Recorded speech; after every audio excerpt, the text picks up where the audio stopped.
ସମସ୍ତଙ୍କୁ ଜୟ ଜଗନ୍ନାଥ। ପୁଣି ଥରେ ଆମର ଇଗ୍ନାଇଟ୍ ଷ୍ଟଡି ପଏଣ୍ଟକୁ ସମସ୍ତଙ୍କୁ ସ୍ୱାଗତ।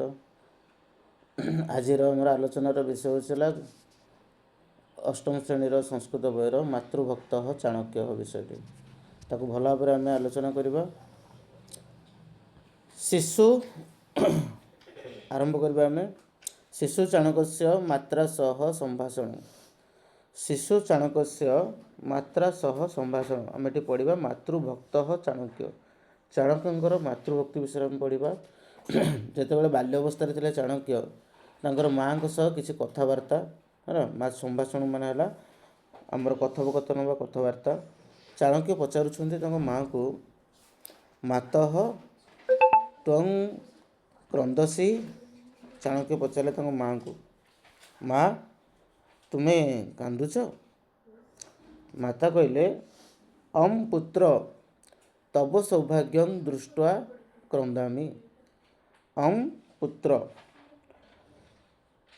ଅହଂ ପୁତ୍ର, ହଁ ପୁଅ, ତବ ସୌଭାଗ୍ୟଂ, ତବ ମାନେ କ'ଣ? ତୁମର, ସୌଭାଗ୍ୟଂ ତୁମର ସୌଭାଗ୍ୟ ଦୃଷ୍ଟ୍ୱା କ୍ରନ୍ଦାମି, ମୁଁ ତୁମ ସୌଭାଗ୍ୟ ଦେଖି, ଉତ୍ତମ ଭାଗ୍ୟକୁ ଦେଖି କାନ୍ଦୁଛି। କିଏ କହିଲେ? ତାଙ୍କର ମାଆ କହିଲେ। ଚାଣକ୍ୟ ଦେଖିଲେ ତାଙ୍କ ମାଆ କାନ୍ଦୁଛନ୍ତି। ପଚାରିଲେ, ମା ତୁମେ କାନ୍ଦୁଛ? ସେ କହିଲେ, ହଁ ପୁଅ ମୁଁ କାନ୍ଦୁଛି, ତୁମର ସୌଭାଗ୍ୟକୁ ଦେଖି ମୁଁ କ'ଣ କରୁଛି? କାନ୍ଦୁଛି। ଚାଣକ୍ୟ ତାର ପୁଣି ତ ପଚାରିଲେ, କୀଦୃଶ୍ୟ ସୌଭାଗ୍ୟ? ମା ପଚାରିଲେ, କେଉଁଭଳି ଭାଗ୍ୟକୁ ମୋର ଦେଖିକି, ସୌଭାଗ୍ୟକୁ ଦେଖିକି ତୁମେ କାନ୍ଦୁଛ? କୀଦୃଶଂ ସୌଭାଗ୍ୟ? ମା କହିଲେ, ତବ ହସ୍ତେନ ମଗଧସ୍ୟ ନିର୍ମାଣଂ ଭବିଷ୍ୟତି। କହିଲେ ତୁମ ହାତରେ ମଗଧର ନିର୍ମାଣ ହେବ, ତେଣୁ ସେଇ କଥା ଭାବିକି ମୁଁ କ'ଣ କରୁଛି? କାନ୍ଦୁଅଛି। ଚାଣକ୍ୟ ପଚାରିଲେ, କିନ୍ତୁ ମାତଃ ଅହଂ କିଂ କରିଷ୍ୟାମି। ଚାଣକ୍ୟ ପଚାରିଲେ, ମା ମୁଁ କ'ଣ କରିବି? ମାତା କହିଲେ, ପୁତ୍ର ତ୍ୱଂ ମଗଧସ୍ୟ ପ୍ରଧାନମାତ୍ୟ ଭବିଷ୍ୟସି। ମା କହିଲେ, ହେ ପୁଅ, ତ୍ୱଂ ମାନେ ତୁମେ, ମଗଧସ୍ୟ ଷଷ୍ଠୀ ବିଭକ୍ତି ବା ଯେମିତି ବାଳକସ୍ୟ ମଗଧସ୍ୟ, ମଗଧର ପ୍ରଧାନମାତ୍ୟ ବା ପ୍ରଧାନମନ୍ତ୍ରୀ ଭବିଷ୍ୟସି ହେବ। ଚାଣକ୍ୟ ପଚାରିଲେ, ମା ମୁଁ କ'ଣ କରିବି? ମା କହିଲେ, ତୁମେ ମଗଧର ପ୍ରଧାନମନ୍ତ୍ରୀ ହେବ। ଚାଣକ୍ୟ ପଚାରିଲେ, ମାତଃ ତ୍ୱଂ ଏତତ୍ କଥଂ ଜ୍ଞାତବତୀ। ତ୍ୱଂ ଏତତ୍ କଥଂ ଜ୍ଞାତବତୀ। ତ୍ୱଂ ମାନେ କ'ଣ? ତୁମେ। ଏତତ୍ ମାନେ କ'ଣ? ଏତତ୍ ମାନେ ହେଲା ଏହା। କଥଂ ମାନେ କିପରି। ଜ୍ଞାତବତୀ, ଜ୍ଞାତବତୀ ମାନେ ଜାଣିଲ। ସେ ପଚାରିଲେ, ଚାଣକ୍ୟ ପଚାରିଲେ, ମା ତୁମେ କେମିତି ଜାଣିଲ ଯେ ମୁଁ କ'ଣ ହେବି? ମଗଧର ପ୍ରଧାନମନ୍ତ୍ରୀ ହେବି ବୋଲି। ମାତା କହିଲେ, ଦର୍ପଣଂ ପ୍ରଦର୍ଶ୍ୟ ପଶ୍ୟ ପୁତ୍ର ତବ ସମ୍ମୁଖ ବନ୍ଦେ ସମ୍ମୁଖ ଦନ୍ତେ ସୌଭାଗ୍ୟସ୍ୟ ଚିହ୍ନଂ ଅସ୍ତି। ମା କହିଲେ, ଦର୍ପଣସ୍ୟ ପ୍ରଦର୍ଶୟ, ଆଇନା ଦେଖାଇଲେ। କାହାଙ୍କୁ ଦେଖାଇଲେ? ଚାଣକ୍ୟକୁ ମା ଦେଖାଇଲେ ତାଙ୍କୁ କ'ଣ? ଗୋଟେ ଦର୍ପଣ। କ'ଣ ଦେଖାଇଲେ ଦର୍ପଣ? କହିଲେ, ଦେଖ ପଶ୍ୟ ପୁତ୍ର, ପୁଅ ଦେଖେ, ତବ ସମ୍ମୁଖ ଦନ୍ତେ ତୁମର ସମ୍ମୁଖ ଦାନ୍ତରେ ସୌଭାଗ୍ୟସ୍ୟ ମାନେ ସୌଭାଗ୍ୟର ଚିହ୍ନ ରହିଛି। କ'ଣ କହିଲେ? ସୌଭାଗ୍ୟର ଚିହ୍ନ ରହିଛି। କହିଲେ, ପୁଅ ଦେଖ, ତୋର ସମ୍ମୁଖ ଦନ୍ତେ କ'ଣ ଅଛି? ସୌଭାଗ୍ୟସ୍ୟ ଚିହ୍ନ ଅସ୍ତି, ସୌଭାଗ୍ୟର ଚିହ୍ନ ଅଛି। ଆମେ ଯେମିତି ଗୋଟେ କହିପାରୁଛେ, ଗୋଟେ ମାନେ ଯେମିତି କହିପାରିବା ମଥାକୁ ଦେଖିକି କିଛି ଲୋକ କିଛି ଗୋଟେ ଅନୁମାନ କରନ୍ତି ଯେ ତୁ ଭବିଷ୍ୟତରେ ଏଇଆ ହେବ କି ସେଇଆ ହେବ। ତେଣୁ ସେମିତି ମା କହୁଛନ୍ତି ଯେ ତୋର ସମ୍ମୁଖ ଦାନ୍ତର ସୌଭାଗ୍ୟର ଚିହ୍ନ ଅଛି। ଚାଣକ୍ୟ ପଚାରିଲେ, କିନ୍ତୁ ମାତଃ ଏସହ ତୁ ଆନନ୍ଦସ୍ୟ ବିଷୟ ତ୍ୱଂ କିମର୍ଥ କ୍ରନ୍ଦସି। ଚାଣକ୍ୟ ପଚାରିଲେ, କିନ୍ତୁ ମା ଏସହ ତୁ ଆନନ୍ଦସ୍ୟ ବିଷୟ, ଇଏ ତ ଆନନ୍ଦର କଥା ଯେ ମୁଁ ଗୋଟେ ମଗଧ ଭଳି ଗୋଟେ ବଡ଼ ସାମ୍ରାଜ୍ୟର ପ୍ରଧାନମନ୍ତ୍ରୀ ହେବି, ଏଇଟା ହେଉଛି ଗୋଟେ ବଡ଼ ଆନନ୍ଦର ବିଷୟ। ତ୍ୱଂ କିମର୍ଥଂ କ୍ରନ୍ଦସି, କିନ୍ତୁ ତୁମେ କ'ଣ ପାଇଁ କାନ୍ଦୁଛ? ମାତା କହିଲେ, ଅରେ ସମାଜେ ଏବଂ ଦୃଶ୍ୟତେ ଯଦା ଜନାଃ ଜ୍ୟେଷ୍ଠା ଶ୍ରେଷ୍ଠାଃ च ଭବନ୍ତି ତଦା ନିଜ ଲୋକାନ୍ ନ ପୃଚ୍ଛନ୍ତି। ହେଲା, କ'ଣ କହିଲେ ମା? କହିଲେ ଅରେ ସମାଜେ ଏବଂ ଦୃଶ୍ୟତେ, ସମାଜରେ ଏହିପରି ଦେଖାଯାଏ। ଯଦା ଜନାଃ, ଯେତେବେଳେ ଲୋକମାନେ, ଜ୍ୟେଷ୍ଠାଃ ମାନେ ବଡ଼, ଶ୍ରେଷ୍ଠାଃ च ଭବନ୍ତି ବଡ଼ ଏବଂ ଶ୍ରେଷ୍ଠ ହୁଅନ୍ତି, ତଦା ନିଜ ଲୋକାନ୍ ନ ପୃଚ୍ଛନ୍ତି ସେତେବେଳେ ନିଜ ଲୋକମାନଙ୍କୁ ପଚାରନ୍ତି ନାହିଁ।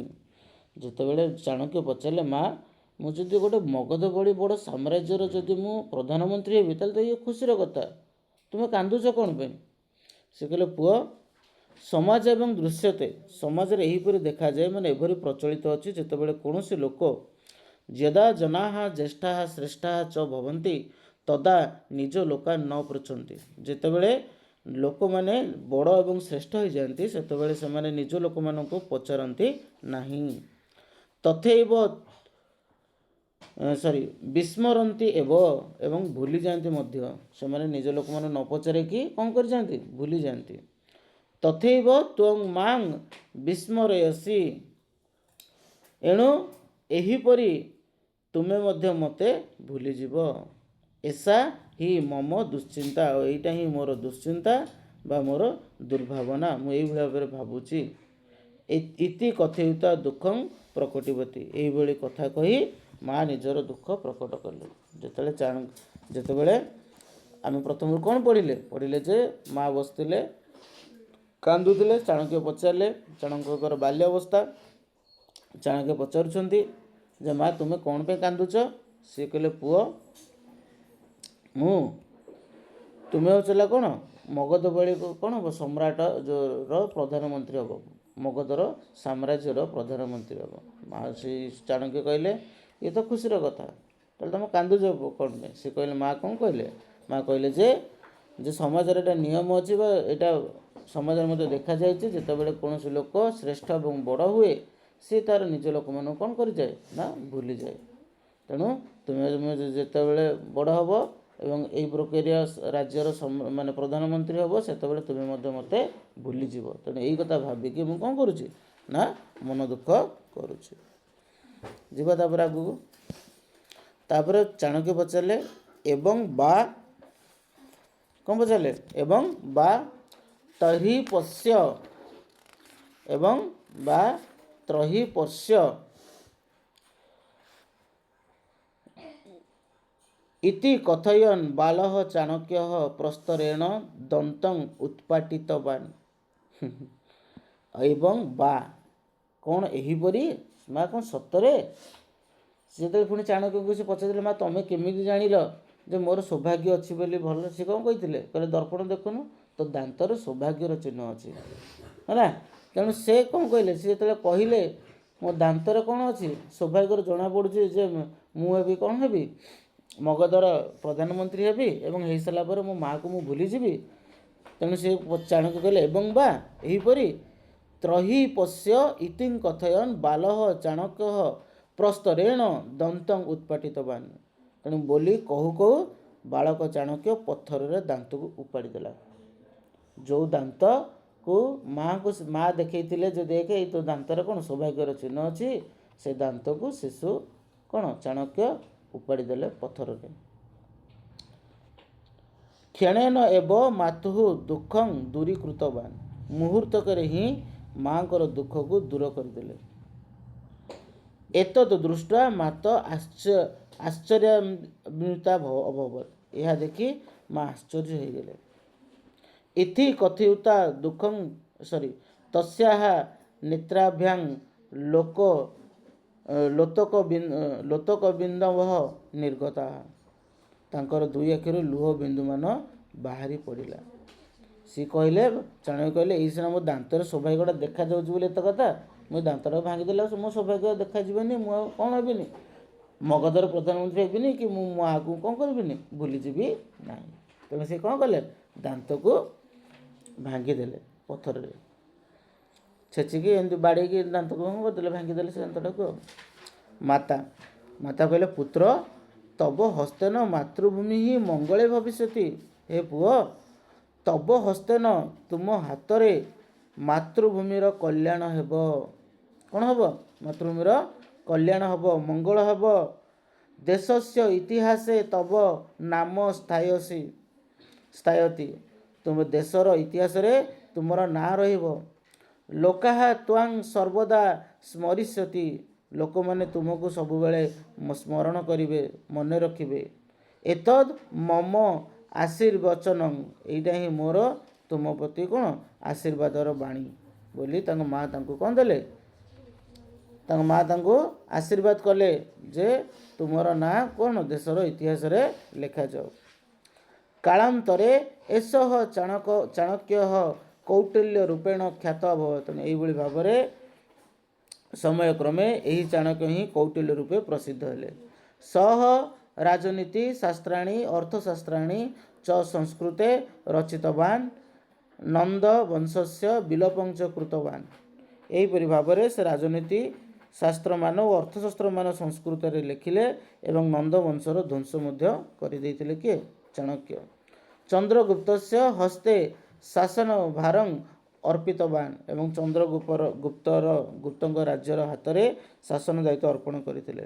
ସହ ରାମାୟଣସ୍ୟ ବାକ୍ୟଂ ଉଦ୍ଘୋଷିତବାନ୍ ସେ ରାମାୟଣର ବାକ୍ୟ ଉଦ୍ଘୋଷଣା କଲେ। କ'ଣ ସେଟା କ'ଣ ଥିଲା? ନା ଜନନୀ ଓ ଜନ୍ମଭୂମି ଜନନୀ ଜନ୍ମଭୂମିଶ୍ଚ ସ୍ୱର୍ଗଦପି ଗରିୟସୀ। କ'ଣ ଜନନୀ ଜନ୍ମଭୂମିଶ୍ଚ ସ୍ୱର୍ଗଦପି ଗରିୟସୀ ର ଅର୍ଥ କ'ଣ?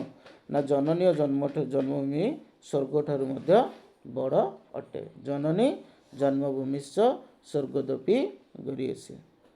ତେଣୁ ଏଇଟା ହେଉଥିଲା ତୁମର ଗୋଟେ ସୁନ୍ଦର କଥା ଚାଣକ୍ୟଙ୍କ ବିଷୟରେ ହେଲା। ଆଶା ଲାଗେ ତୁମେମାନେ ସମସ୍ତେ ବୁଝିପାରିଥିବ। ଯଦି କିଛି ବୁଝିବାର ଥିବ ତାହେଲେ ତୁମେ କମେଣ୍ଟସ୍ ମାଧ୍ୟମରେ ଜଣାଇ ପାରିବ। ସେଥି ପର୍ଯ୍ୟନ୍ତ ରହିଲି। ଜୟ ଜଗନ୍ନାଥ।